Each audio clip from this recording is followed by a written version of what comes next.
A happy new day to you. It's good to come your way again with another edition of the Reporters Roundtable, where we report or speak our minds from all angles and from all sides. And today, what is on our plate, we're looking at: should the state fund political parties? Yes. Should the state fund political parties? We know that political parties are said to be important building blocks of a healthy and resilient democracy based on inclusiveness. And like any institution, funding is key in running their operations. However, the aspect of funding of political parties seems to have been relegated to the background. Some political scientists are of the opinion that lack of funding of political parties and weak self-funding often deny the citizenry of competent candidates for positions. Probably this has been the basis for calls on the state in recent times to consider funding political parties. But then there are some initial concerns. For instance, what does it entail for the state to fund political parties? Can this minimize the problem of incumbency advantage, or what we call the winner-takes-all phenomenon, which leads to corruption? What is the position of the law, civil society, and the public on state funding political parties? Let's get interactive on SMS and on WhatsApp on 0555 960 347, 0555 960 347. My name is Rebecca Iwa, and as always, I bring your thoughts alive.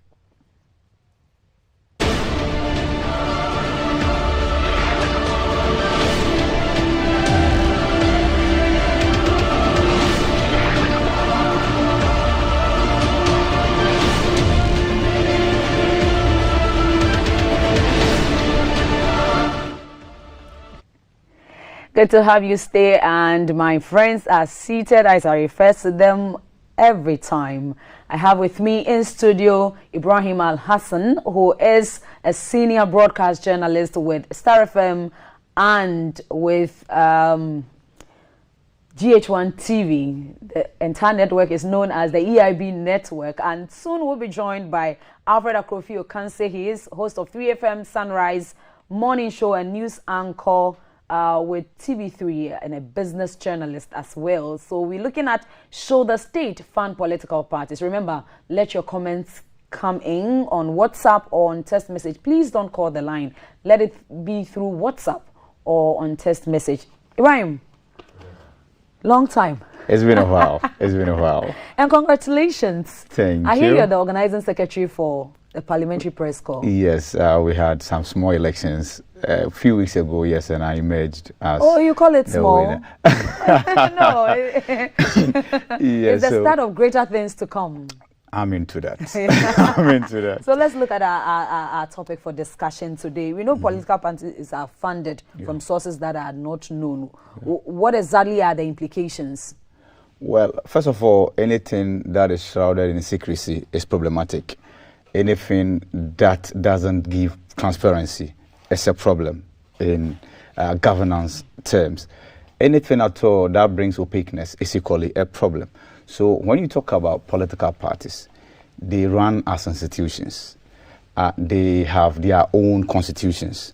We know that, as you said, they need funds for them to undertake their activities. Of course, the ultimate aim is for them to win power or shape our democracy in ways that will be beneficial to the citizenry. So if the public is not made aware of how they get their funding, that's a problem.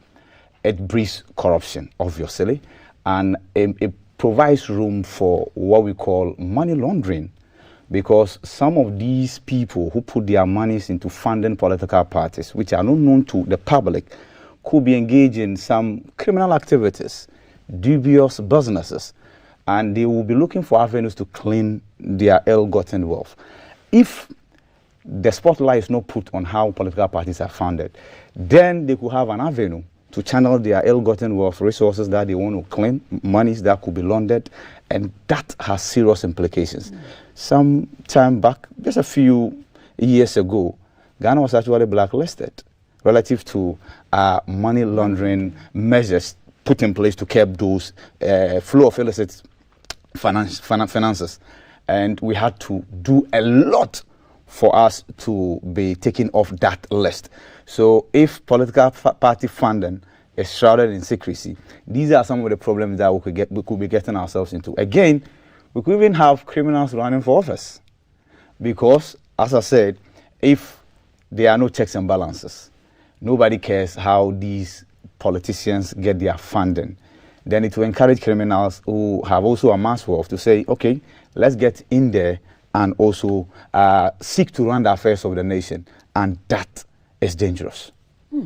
But even though you've said all that, one would say, okay, why should the people get worried about how they get their funding, especially if I have my money and I want to run for office, or I have my money and I want to sponsor a particular person to run for candidacy? Why should the public be concerned?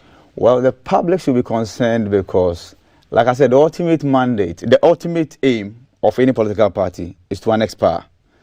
When they come into power, of course, that political party that has been able to win power will be running the affairs of the state. What it means is that all our resources will be at their disposal. They decide the uses to put the resources to. Now, if, for instance, they were sponsored by people whose source of funding or source of resources we don't know, it will also breed what is called political patronage. Reason why when parties come to power, first of all, there are contracts to be given out.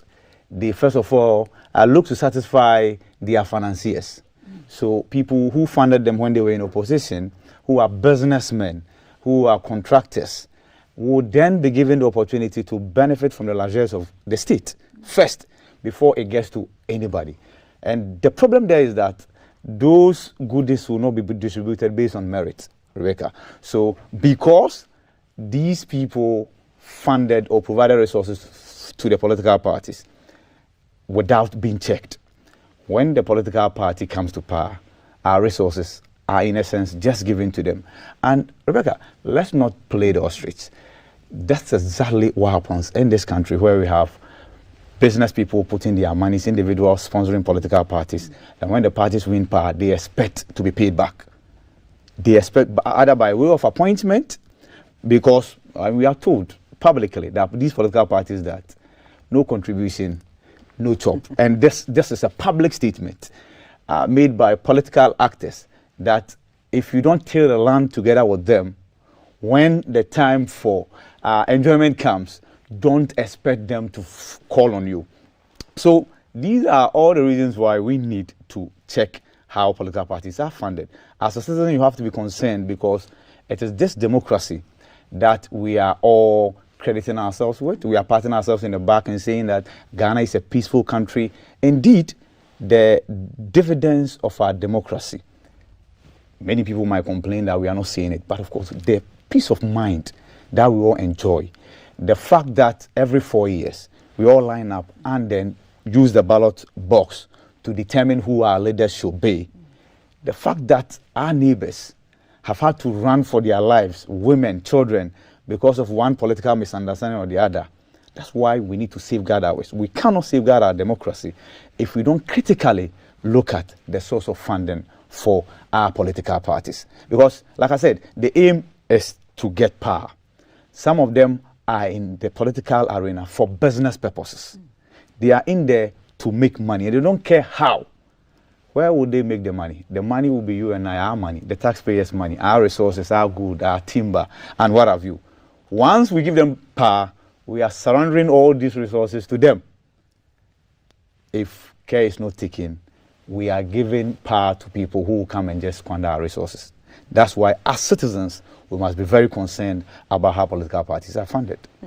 Now, the subtle but the clarion call now is for the states to fund these political parties. With all that you have said, would you say that the time is ripe? Or what exactly does it entail for the state to even fund these political parties in the first place? Well, Rebecca, if we talk about state funding political parties, in essence, what we're saying is that the state should devote resources and then surrender these resources to political parties for their activities. So what do? They run campaigns. They build officers. they acquire vehicles for their day-to-day activities. They fuel these vehicles. Some of them have workers. They have staff that they are supposed to pay. All well and good. But this country, Ghana, and looking at our finances, I don't think devoting resources to fund political parties will be the right thing to do. And the reason is this. Rebecca, if we devote these monies to these political parties, what will be the criteria?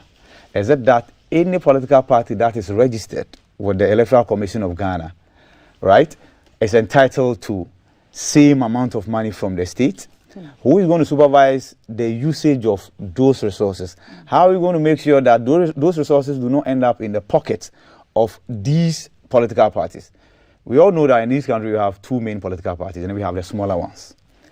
If we don't take care and we are not careful and we open this floodgate, what it will mean is that we have many political parties springing up, not with the aim of running any serious campaign to our next power, but to come for those goodies that have been devoted for political parties by way of political party funding. And that is it.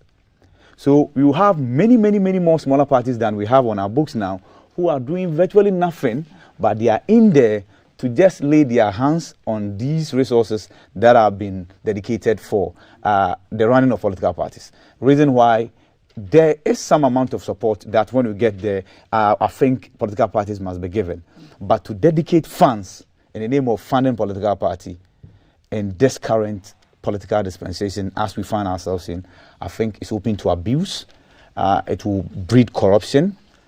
And the EC will have an arduous task policing these resources and checking to ensure that the resources are put to judicious use. And what would you even term as judicious use? Because if we have a smaller political party that has a staff strength of, say, 2,000, and they are going to use these resources to pay them with no tangible manifesto or policy or a machinery to run and convince Ghanaians to vote for them, we will be squandering our resources without any tangible returns. Ibrahim, well, I'll come back to you and find out the way to go, because at one instance you're of the view that, okay, when individuals fund political parties, they tend to squander the state's money and benefit from the state once their candidates come to power, their parties come to power. On another stretch, if the state is to fund it, then people will feed on the state resources, and this will breed corruption, and all manner of persons will turn up becoming political parties and squandering without any and virtually collapsing the economy of Ghana. So which way do we turn? I'll come back to you. I have been joined by Alfred Akrofio-Kanseh, who is the host of 3FM Sunrise morning show and lead news anchor on TV3. He is also the host of Business Focus on TV3. Nene, welcome. Thank you so much, Rebecca. You've been listening to the conversation. Absolutely, and I can always trust this man here, you know, for some of the positions that he espouses, and I think that is quite clear. And first of all, good afternoon to our viewers as well. I associate with the number of things that he's talked about,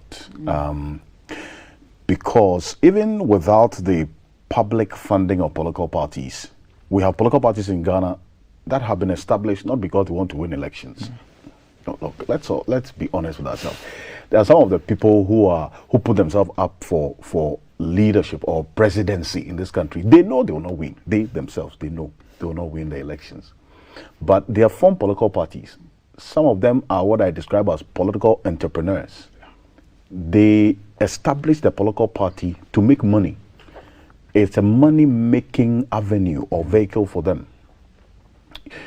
One of the requirements of political parties establishment in this country is to what? Have offices in all districts or constituencies for that matter. How many of the last time we checked, it's almost 30 political parties we have in this country. How many of them have fulfilled that requirement of having offices in every district? How many of them? But yet, when we get into an election, it is only during election years that you see the life of certain political parties in this country.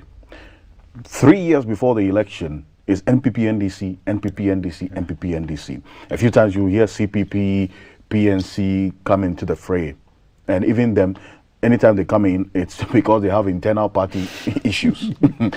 And now, what's happening in the CPP? What's happening in the PNC? They are fighting amongst themselves, internal wranglings. That's what brings them into the news. Okay, unfortunately, but you have the two dominant political parties leading the discourse in terms of national issues. I've heard some people blame the media and say, okay, well, because we don't give the other political parties the platform. Where are their members? Yeah. Sometimes calling them, you can't even find them to even come and represent their parties on talk show programs like this, right? But trust that when we get into an election year, they'll pop up and they'll go and file their nominations. And the Electoral Commission would admit them onto the ballot paper, make it so long for us all to go and take and vote. Point is that to the extent that some of them are benefiting from the structure that we have now, the structure is such that, look, even without the public funding, how are some of them able to get money to run their political parties or to run elections or campaigns during the election period? That's the question. So the smaller parties, you can talk about, I mean, the likes of Ekwadonko and all those people. How are they able to just surface in an election year? They're actually, in some cases, able to come up with the money to file. Well, maybe they take loans. If you take a loan to run a political party activity, that actually complements the point I'm making, that you are seeing politics as a business, which you are investing in to reap returns. But that is not the essence and the right reasons for politics. Politics is for service of the citizens, of the populace. It's an offshoot of democracy. Okay, and political parties are the foremost or the major stakeholders in advancing the gains and benefits of democracies across the world. And that's why we practice democracy. That's why all of us surrender our sovereignty through the process of an election for a political party to then, based on the power from the people, as the Constitution says, that all power emanates from the people. That is what is in the 1992 Constitution. The president is not there based on his own powers. We surrendered our sovereignty to him on election day because he put himself up on a ticket of a political party. So that means that, yes, we need the political parties to advance the cause of democracy, but financing them with state funds. This is not the first time we're all having this conversation. But Alfred, not to cut you, we know for a fact that we don't know their source of funding publicly, and it has become a source of worry for even people in the media. Sometimes we question where they get their funding from, and we are the same people pointing, accusing fingers that okay, there are some financiers somewhere who still reap from the state should these parties come to power and all of those. Isn't it time that we at least not shrouded in secrecy, but the state funds them so that they can be accountable to the people and we can have quality candidates putting themselves out, because at the end of the day, it is our money and we can put you on that test or pedestal to get that results from you when you are not doing the right thing, other than your party coming in and speaking at the background. Becky, what problem are we seeking to solve? The problem is that we suspect that there are political investors, right, who finance the activities of political parties, hoping to reap returns when the parties win elections. That's right. Correct? And the CDD, recently there was a CDD report that revealed that even galamsey operators, illegal mining operators, and unscrupulous businessmen and women in this country are the ones who are financing political party activities. Yeah. This is not we saying so. It's a CDD survey that revealed that. That is a source of worry. To the extent that there is a law that demands that political parties should state their source of funding, and the Electoral Commission is supposed to demand the political parties to abide by those laws. Ask if the Electoral Commission is doing so. No. If the Electoral Commission was consistent and stringent in demanding that the political parties should abide by that regulation in the Constitution, for them to state their source of funding. Maybe it is not even this CDD report that's going to tell us that illegal miners, galamsey operators, are financing political party activities. So if you, a galamsey operator, is financing political party activities and the political party wins, how do you expect the political party to have that confidence to fight illegal mining when they know that their source of funding is from these illegal miners? How do you expect them to crack down on some unscrupulous businessmen and women when they know that their source of funding is from those business? So why don't the state fund them instead? I was coming to a point. When we define the problem as we have it now, yes, that in the current state of affairs, because we have failed in ensuring that the political parties state their source of funding, we've had all sorts of people coming in now to finance political party activities. If we let the law work, okay, and then we have them now state their source of funding, then we can identify where the problem is. And I don't think any of them, the NPP, NDC, the dominant political parties, have come out to say that they need the public to finance their campaigns or their political party activities. I haven't heard any one within the NPP and the NDC, or maybe, you hear this a lot from the smaller political parties, say, state, fund us, we don't have money. The state, there is some form of funding, and that's what my good brother was saying earlier.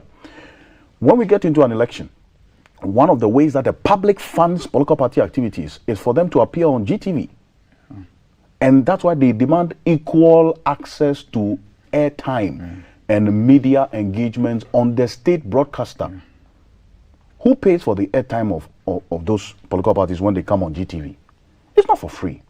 You quantify it, and then the taxpayer pays for it, because GTV operations are funded by the taxpayer, by the state, and eventually the taxpayer. So as we speak, there's some form of funding. But what maybe you're asking for is that we now determine an amount and transfer it into their accounts. That's direct funding of political parties. No, there's some indirect funding now, which is we funding the airtime that they come and sit here and they do campaign. You cover their programs across the country. And even to add to that, where every election cycle, the state procures vehicles. And these vehicles are given to these political parties. That level of funding I will support. But to set aside resources and devote these resources to the activity of the political parties, that's a problem. Nene talked about the Political Parties Act. It's been in existence. And everything in there is black and white source of funding.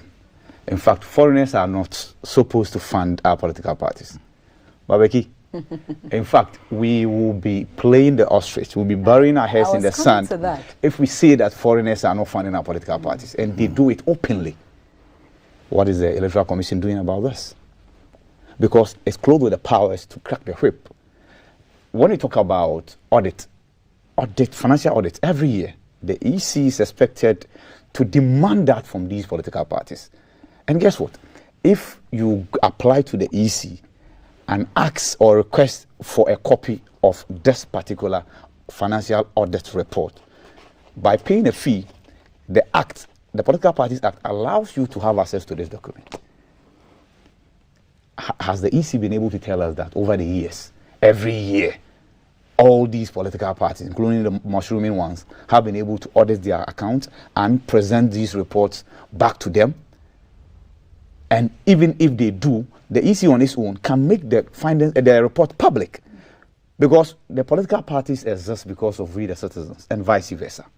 In fact, they are vehicles for all of us to decide who governs us. So if the audited accounts are submitted to the EC, what stops the EC from making the content public? What stops the EC, because in the audit, you indicate who is Mr. A, who provided, would say, 10 Ghana cedis.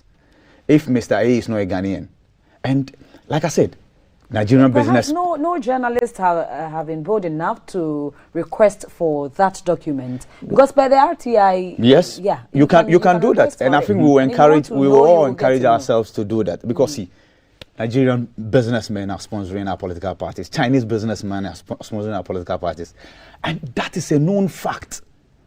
So if that is the case, in the audited accounts, it should be evident in there that this amount of money that came from this individual, what was it for? This individual is not a Ghanaian. And sometimes they don't even provide physical cash. I mentioned the Chinese. You know what they do? They print T-shirts. They sponsor the printing of political party paraphernalia during elections. And they print them in their countries and bring them down. Free. When that party wins power, what's in it for that Chinese businessman? Absolutely. What's in it for that Nigerian businessman? And all the other expatriates who operate in Ghana. Even if you have a registered business in Ghana, the Act says we should have 70% ownership in that business being that of a Ghanaian before you are allowed to fund or sponsor a political party. We have decided to abandon this particular act, and the political parties are doing as they wish.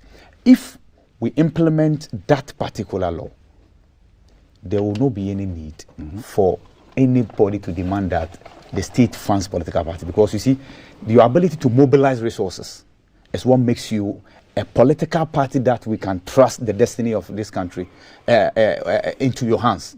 If you are not able to mobilize resources, then you are not fit to live as a nation, because eventually when you win power, like I said earlier, we are surrendering our resources to you. So be able to bail your members, demand dues from your members, ask the citizens to sponsor, just like happens in the developed countries. In America, the same thing.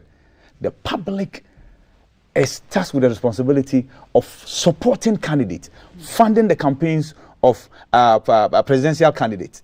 And they are proud in doing that.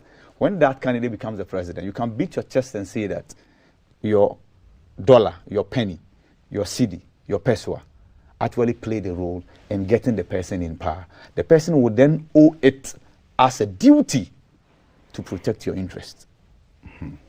Nene, I'll come to you. And I know there are some who are saying, okay, if the state should fund political parties, then in turn it will promote or build a vibrant democracy. Again, it will curtail corruption and influence peddling. But how true is that? We are still here on the round table. We're looking at should the state fund political parties. You can send in your views, your comments on 0555 960 The program is live, and right here on set, we'll read it. Send it as a text message or as a WhatsApp. Please do not call the line. WhatsApp or a text message. Remember, we are streaming live on Facebook at the Ghana Broadcasting Corporation Facebook page. Do like the page, share it, send in your comments there as well, and it will be read right here. We'll be back shortly. Don't go anywhere. Good morning, my neighbors!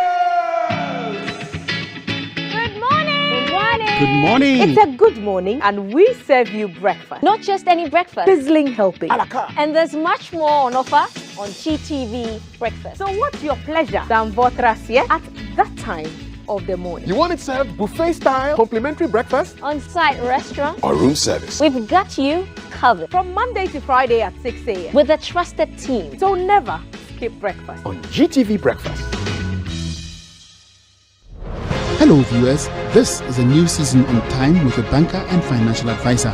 This new season will throw light on market conduct of financial institutions in general and also the rise of the consumer.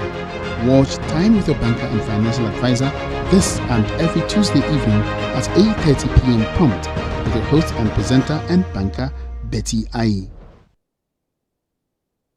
Hi, I'm Dr. Ted Spear, pastor of the Fundamental Baptist Church International in Kumasi, Ghana. I'd like to welcome you to join us here on GTV every Saturday morning from 6:30 to 7 a.m. Please join us as we discuss the scriptures each and every Saturday morning. God bless you. Kings and nations tremble at his voice.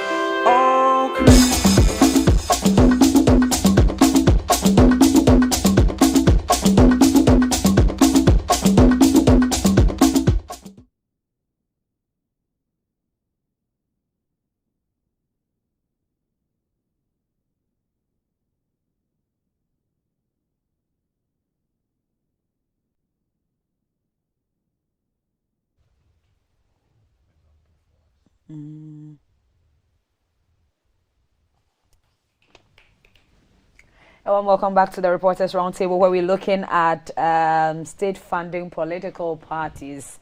We're asking a question, and it is to you, our viewer, and also to my friends here in the studio to share their thoughts on it, whether we should fund or we should not fund. Which way should we go as a country? Now, Kofi, I was on you. Yes. There was the question about curtailing corruption and influence peddling. Yeah. Now we are saying that no, there isn't a need to fund them with state funds or public funds. But how about those who hold the view that should the state fund, then of course corruption will be to the barest minimum, and influence peddling would also be curtailed? Well, thank you. I think there's some truths to that, to be honest. Because if you look at some of the references and examples that my good friend made with businessmen funding political party activities with the objective of getting the profits and benefits thereof, which is clear, they get it. Some of them have state contracts. Even though it's supposed to go through procurement processes, we always see this the individual's decisions taking and giving to a particular, company to execute state contracts without going through the procurement process. We all know why they do so. This sole sourcing that they do, and sole sourcing, which is supposed to be an exception, has become the norm because you have to reward the companies that finance your political activities. The same with these unscrupulous businessmen and then these galamsey operators, all of that. That's a problem, right? The solution may not be necessarily funding political parties. You cannot delink corruption and political party financing. That's why I say there's some truth to it. That's why, for instance, when you ask political parties the source of funding now, they'll point to dues of their members. How many members in NPP and NDC pay their dues? Yeah. How many of them? Talking about CPP and PNC, and then APC and the others. How many of them? Right? So the dues of their members cannot run the affairs of the party effectively. There has to be some way, somehow, for them to survive. In other jurisdictions like Australia, the US, France, and some parts of Europe, we all know this. Those places where the idea of political party funding has been entertained, here's what happens. The wages or the salaries of the politicians are pegged to that of the public worker or the public sector worker. So in the US, for instance, there's a political parties public funding system that requires the public sector workers to voluntarily give $3 of their wages every month when they get it, voluntarily. But you know why they do so, even without compulsion? There is accountability and there's transparency in the process of disbursing these funds to the political parties. The political parties also conduct these campaigns and fundraisings to be able to get money from people, individuals. We've seen what Obama did, we've seen what Donald Trump did, we've seen what Joe Biden has done, raising funding, $1 per person to fund their activities. The laws work in those places, and the political parties there abide by the laws by declaring their state of accounts, by filing their returns as required by the law there. So you see, when there is transparency in the process of electioneering or political party activities, when you come to the citizens to surrender some money to finance you, there are no qualms, because we are seeing exactly what you're using the money for. And also, when you come into power, it's not an avenue for riches. What we are saying now, which I suspect that's where your problem is, that politicians in this country, right, earn 10 times the salary of the public sector worker. And that's why it doesn't make sense to any worker or any Ghanaian here watching us across the country to then surrender the little money we have as well, as we are paying taxes, to use to fund political party activities. It will make sense to the Ghanaian when you tell me that a member of parliament or a minister of state who has been employed by the taxpayer, being paid by the taxpayer, will earn the same salary as the public sector worker. It is not strange. It is the case in other advanced democracies. The minister is not elevated financially beyond and above the public sector worker. There's a process of pegging the salaries of these ministers, deputy ministers, and other persons. But what do we see? In this country, you have ministers and others being categorized into Article 71 office holders, defined by the Constitution. And we have sort of abused this constitutional provision, allocated so much money to these persons, when the public sector worker is giving 4% increase in their salaries because we don't have money.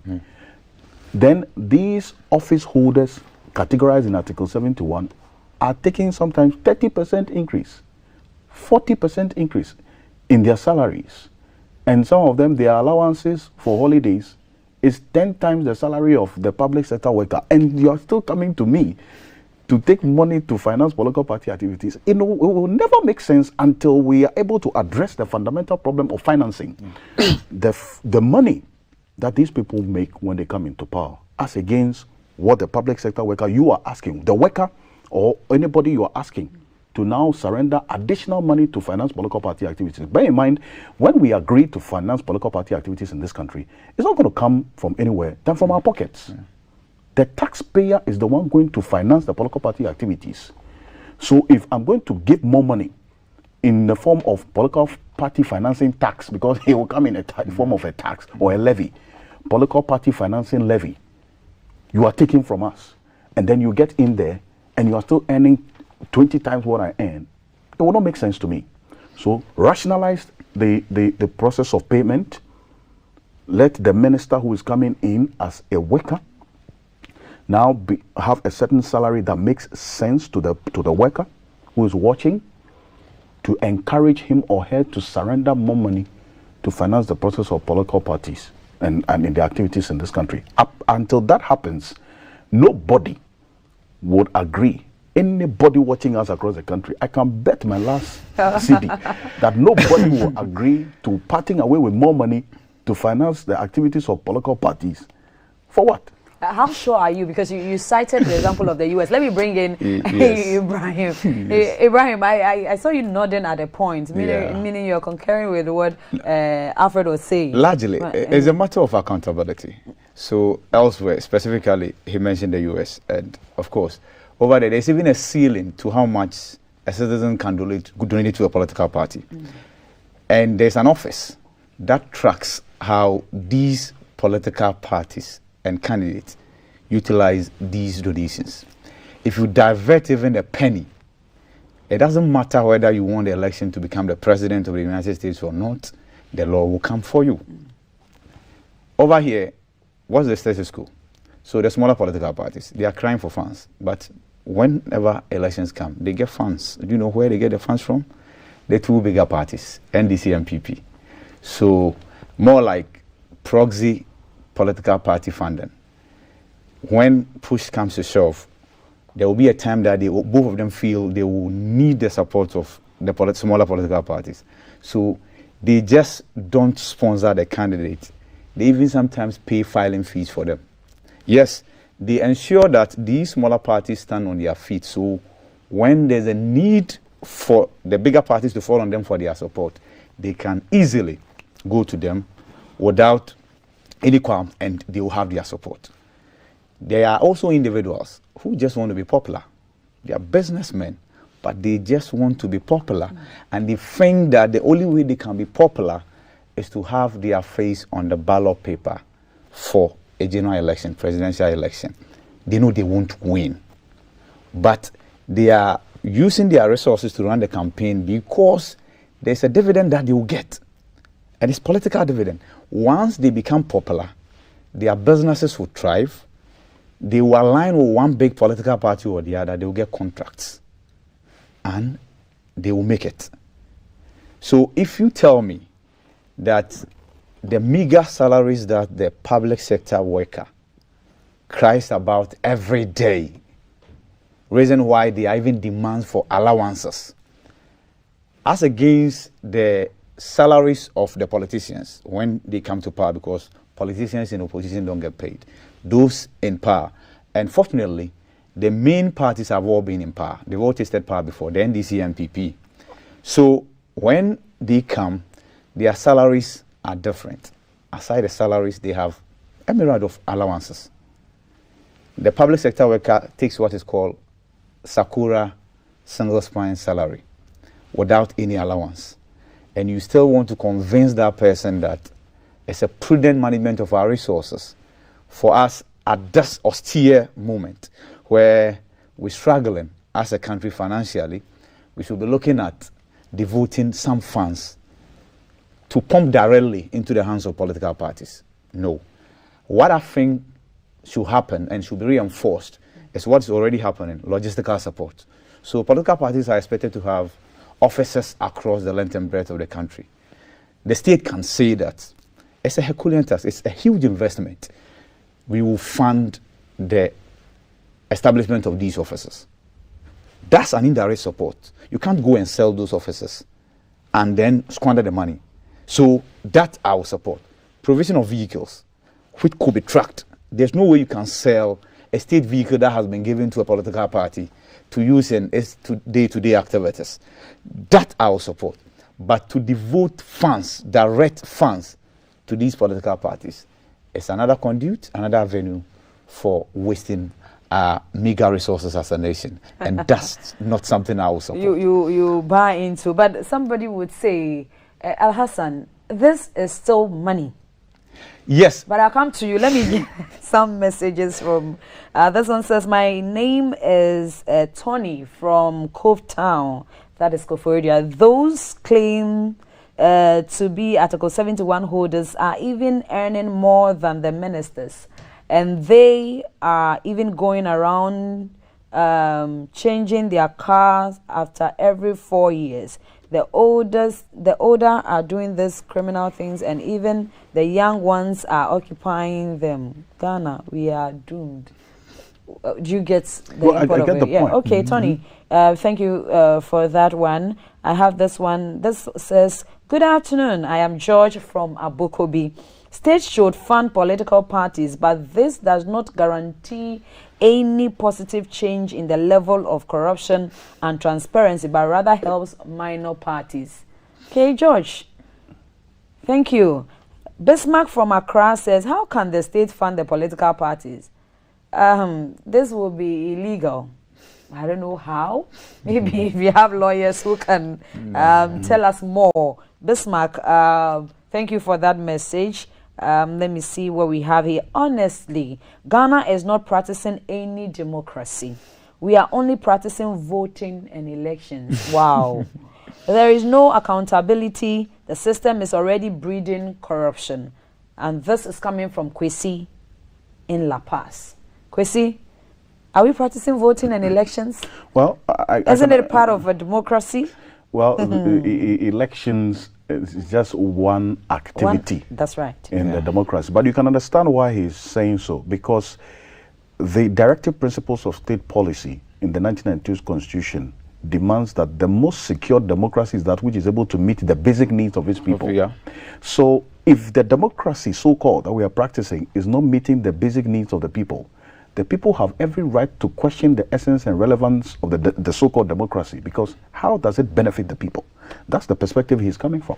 Right, but you see, there are, you cited the example of the US, so let me rely on that one and not to cite any other example. Because you and I were there.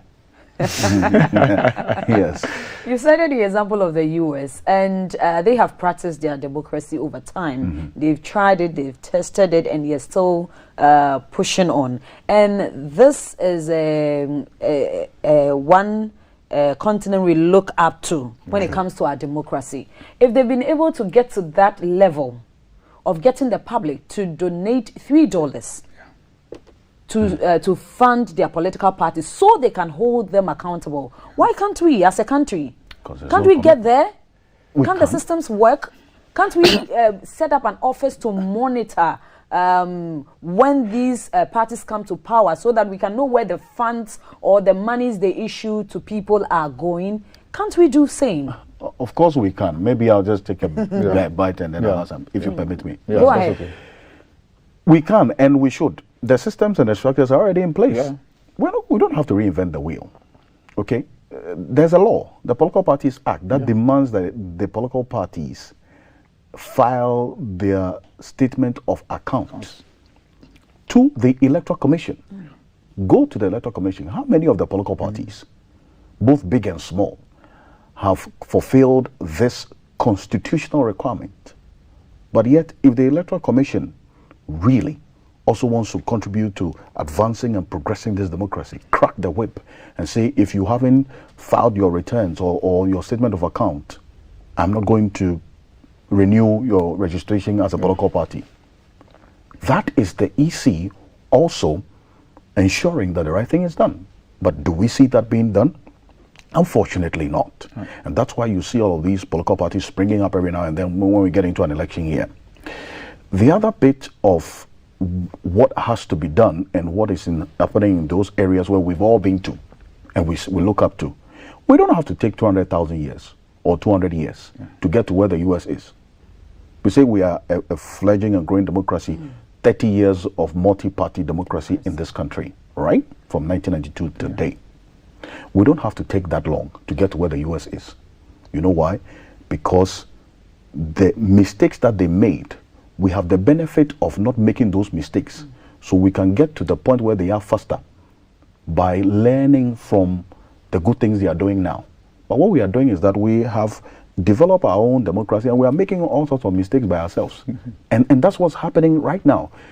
Because in the US, there are other areas where you look at a form of funding called the plutocratic funding, where you can identify a wealthy person in society and the person can voluntarily finance the activities of the political party. And that is done transparently. But in our part of the world, we have wealthy persons who finance political party activities and there's so much secrecy. We don't even know what's going on. It's not wrong. We are not sitting here saying that it's wrong for any wealthy person to finance political party activities or any organization for that matter to do so.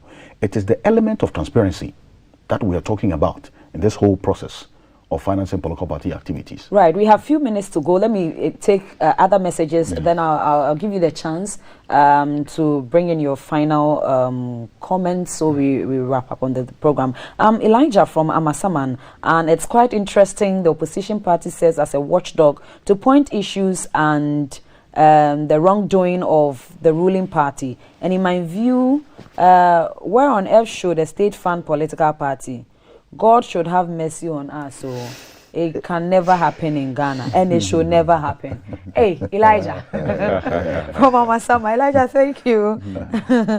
Thank you. Ghanaians, I'm praying we get there someday because incumbency, advantage, influence peddling, what have you, corruption, and all of those. There's mistrust in the system. That's the problem. Well, there's the problem mistrust. Is the mistrust, And so we deal with that. We deal with the mistrust. Yeah, there will always be the pushback. Okay. Let me get this one.